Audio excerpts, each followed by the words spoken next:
کوئی حکومت کے خلاف کیس ایک جج سن رہا ہو, ایگزیکٹو چاہے اس کو سبی میں جا کے لگا دے. Is this still being worked upon right now? What is your take on it? میں سمجھتا ہوں کہ یہ اختیار اس ایگزیکٹو کے پاس نہیں ہونا چاہیے. جس ترمیم پہ میں مولانا فضل الرحمان صاحب کے ساتھ کام انشاءاللہ تعالیٰ جلد شروع ہو جائے گا. ہمارا جو ڈرافٹ ہے یا ڈاکیومنٹ ہے یا انپٹ ہے, that is confined to the establishment of a constitutional court and the judicial appointments ka process. I don't have the confidence that Mansoor Ali Shah Sahab will be able to control the other judges on his Supreme Court.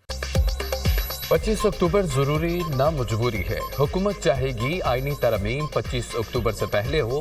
مولانا فضل الرحمان کے ساتھ اتفاق رائے چاہتا ہوں.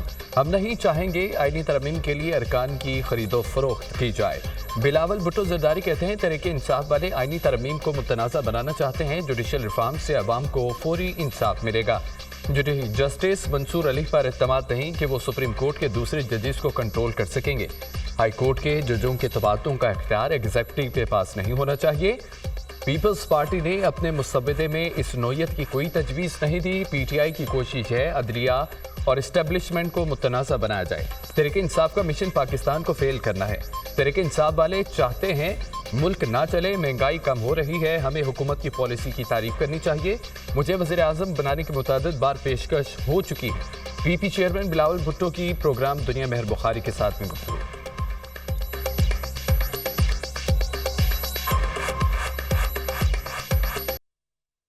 Is it true کہ آپ کو prime ministership promise کی گئی ہے if you push this through and help in نہیں, مجھے پرائم منسٹرشپ, میرے ساتھ پرائم منسٹرشپ کے بعد بہت دفعے ہوئے ہیں, لیکن کسی اس کانٹیکس میں کبھی بات نہیں ہوا. پاکستان پیپلز پارٹی کے پاس بہت سے ایسے آپشنز موجود تھے حکومت سازی کے وقت کہ ہم جیسے یہ فارمولاز بناتے رہے ہیں ماضی میں کہ 2 سال کسی کا اور 2 سال کسی اور کا, لیکن ہم نے اپنے طرف سے اس پروپوزل کو نہ تب مانا اور نہ ہم آج اس کو پرسیو کر رہے ہیں. This is a replica of that gory tale, وہ جو 2014 کی تھی. یہ جو دھرنے دیے جا رہے ہیں اور روز اسلام آباد پر چڑھائی ہو رہی ہے, میں سمجھتا ہوں کہ یہ مذموم ارادے ہیں, ناپاک کا وہ عزائم ہے جو پاکستان کو اب یہ کیوں ہو رہا ہے. یہ جو ایک جتھا ہے اس کو یہ منظور نہیں کہ پاکستان ترقی کرے. وہ اس میں بالکل لوٹ پوٹ ہے کہ بھئی اگر اکانومی سنبھل گئی, معیشت اگر پاؤں پہ کھڑی ہو گئی تو پھر ہمیں کون پوچھے گا. وفاق پر دن رات چڑھائی اور دھمکیاں دی جا رہی ہیں. جو کچھ 2014 میں ہوا وہی اب دہرایا جا رہا ہے. دھرنے کی سازش دوبارہ نہیں ہونے دیں گے. فسادی ہوش کے ناخن لے. اسلام آباد پر چڑھائی کے مضموم اور ناپاک عزائم ہیں. ایک جتھے کو پاکستان کی ترقی منظور نہیں. انہیں فکر ہے معیشت پاؤں پر کھڑی ہو گئی تو ہمیں کون پوچھے گا. جہاں دھرنے ہوں گے وہاں کون سرمایہ کاری کرے گا. دشمن پاکستان کو غیر مستحکم کرنا چاہتا ہے. کراچی میں چینی انجینئرز پر حملہ افسوسناک اور شرمناک ہے. چینی اور پاکستانی عوام افسردہ ہیں. دہشت گردی کے خلاف ہمارا حوصلہ پہلے سے زیادہ مضبوط ہے. معاملات کو یہی نہیں چھوڑیں گے. سیکیورٹی کو فول پروف بنائیں گے. چینی سفیر کو یقین دلایا. ایس سی او کے لیے جامع انتظامات کیے. وزیر اعظم کا کابینہ اجلاس سے خطاب.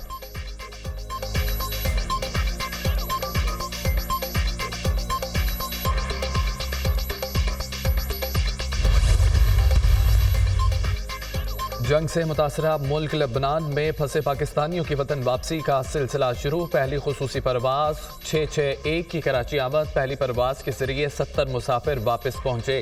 لبنان سے وطن واپس پہنچنے والے پاکستانیوں کے لیے ایئرپورٹ پر خصوصی انتظامات کیے گئے. گورنر سندھ کامران ٹسوری, صوبائی وزیر جام اکرم اللہ, وفاقی وزیر خالد مقبول صدیقی سمیت اہم شخصیات نے واپس آنے والے پاکستانیوں کا استقبال کیا.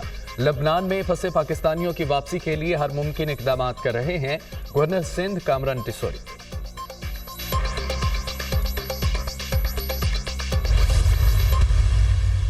فیڈرل گورنمنٹ کو وارننگ دے رہا ہوں کہ اگر تم نے اس آئی جی اسلام آباد کو نہ ہٹایا تو اگلی دفعہ اس آئی جی کو ہٹوانے کے لیے ہم تمہارے پہ دعویٰ بولیں گے. اس نے وزیر اعلیٰ کی سرکاری گاڑی کو توڑا ہے, علی امین کا نہیں توڑا. یہ صوبے کا وزیر اعلیٰ ہے اس وقت, اس نے صوبے پہ حملہ کیا ہے. اگر یہ وفاق صوبے میں حملہ کرنے والے کو رکھتی ہے مطلب ہے کہ یہ حملہ وفاق نے کیا ہے ہمارے اوپر. جو بھی ہمیں منافق ہے اپنی پارٹی کے ساتھ, نظریے کے ساتھ, عمران خان کے ساتھ, میں برملا کہہ رہا ہوں, یہ اللہ کے نام میں کلمے لکھے ہوئے ہیں یہاں پر, اللہ کا کلام ہے, اللہ تعالیٰ اسے خاندان کو غرق کرے.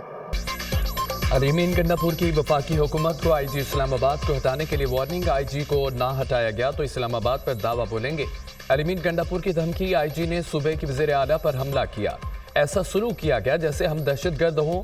کے پی ہاؤس میں پولیس اور رینجرز نے دعویٰ بولا کے پی ہاؤس میں خیبر پختونخوا پولیس کے اہلکاروں اور کارکنوں پر تشدد کیا گیا. خیبر پختونخوا ہاؤس سے نکل کر عقب میں موجود چوکی میں 4 گھنٹے چھپا رہا. کے پی ہاؤس سے نکلا تو میرے پاس موبائل تھا اور نہ جیب میں پیسے. جو بھی بانی پی ٹی آئی سے منافقت کرے اللہ اس کے خاندان کو غرق کرے. بانی پی ٹی آئی نے کہا کہ فوج سے لڑائی ہے نہ فوج مخالف ایجنڈا. گرتی ہوئی دیوار کو ایک اور دھکا ہم ہی دیں گے. وزیر اعلیٰ علی امین گنڈا پور کا کے پی اسمبلی میں اظہار خیال.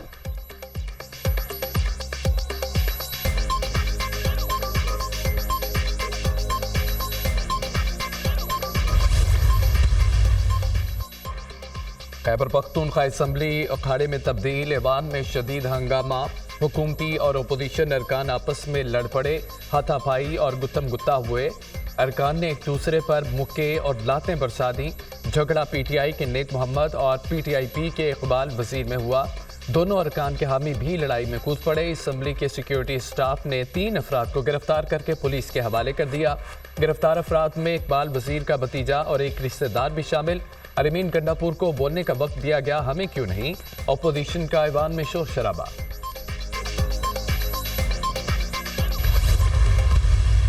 اسلام آباد کیپٹل ٹیریٹری میں 8 لاکھ لوگ متاثر ہوئے ہیں پچھلے 3 سے 4 دنوں میں. یہ آپ مت کیجئے کہ ہم دکانیں بند کروا دیں گے, ہم بازار بند کروا دیں گے, اس کا بہت بڑا امپیکٹ ہے. ایک دن احتجاج سے 190 ارب روپے کا نقصان ہوتا ہے. ہڑتال یا احتجاج اگر ایک ہفتہ چلے تو معیشت کو کتنا نقصان ہوگا. ایک دن احتجاج سے جب شہر بند ہوتا ہے تو معیشت پر بہت برا اثر پڑتا ہے. احتجاج کرنے والوں کو سوچنا چاہیے. احتجاج سے صرف اسلام آباد میں 8 لاکھ لوگ متاثر ہوئے. ہم بڑی محنت سے ملک میں معاشی استحکام لے کر آئے. معیشت استحکام کے راستے پر چل پڑی ہے. اس وقت ہم احتجاج افورڈ نہیں کر سکتے. معاشی استحکام کے ثمرات آنے شروع ہو گئے ہیں. آنے والے دنوں میں شرح سود میں مزید کمی آئے گی. مہنگائی میں مزید کمی ہوگی. اگلے سال مہنگائی کی شرح 6% پر آ جائے گی. وزیر خزانہ محمد اورنگزیب کی خصوصی گفتگو.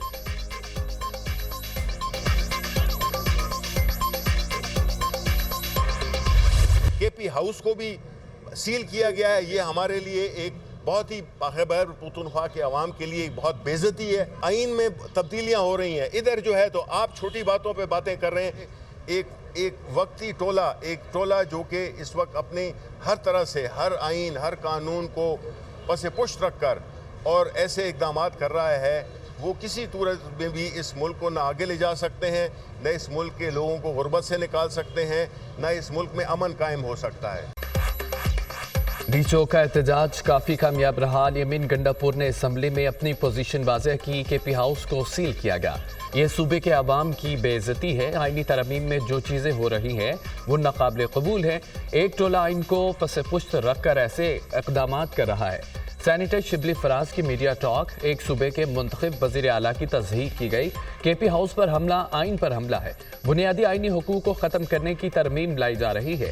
ہم اپنی آئینی جگہ پر فارم پر جاری رکھیں گے. سابق اسپیکر اسد کیسر کی گفتگو. تحریک انصاف کا احتجاجی حکمت عملی تبدیل کرنے کا فیصلہ. پی ٹی آئی بڑے شہروں کے بجائے ضلعی سطح پر احتجاج کرے گی. پی ٹی آئی رہنما اسد کیسر نے نئی حکمت عملی کی تصدیق کر دی.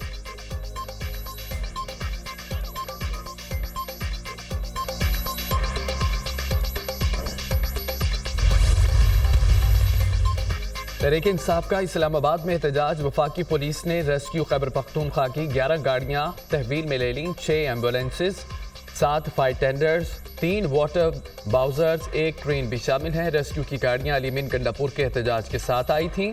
ریسکیو گاڑیاں پنجاب داخل ہونے کے لیے رکاوٹیں ہٹانے کے لیے لائی گئی تھیں. احتجاج کے دوران خیبر پختونخوا کے 64 ریسکیو اہلکار بھی گرفتار کیے گئے. خیبر پختونخوا پولیس کے 24 اہلکاروں کو بھی گرفتار کیا گیا.